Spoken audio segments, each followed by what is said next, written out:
دیگه بچه ها ما الان امروز اومدیم بچه ها هر یه دونه کامنت 5 TNT، هر یه دونه لایک 7 TNT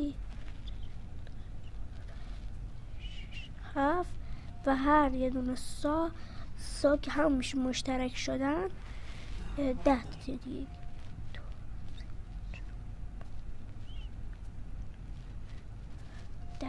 و شما اینا رو گذاشتم اندازه یه نفر که هم لایک و هم ساب و هم کامنت گذاشته باشه. امیدوارم خوشتون بیاد. لایک و ساب کنید تا این مپ رو به چخ بده بچه. من 5 روز دیگه میام، نخشید 10 روز دیگه میام و این ویدیو رو دوباره میام نگاه میکنم توی کانالم. هر چند تا لایک و ساب گرفته باشه بعد میام TNT هاش اینجا میچینم، بعد ویدیوشو برای شما میذارم. فقط خدا کنم تبلتم چخ نره.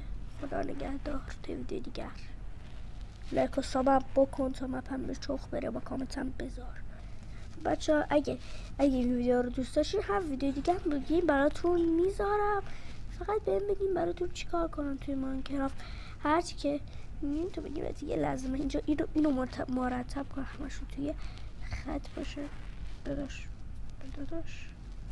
الان درست شد. خب بچه ها لایک شد 5 تا، این هم میدونه کامنت هم شد 6 تا، سابم شد 11 تا. خدا نگهدار. توی ویدیو بعد لایک و ساب فراموش نکنید.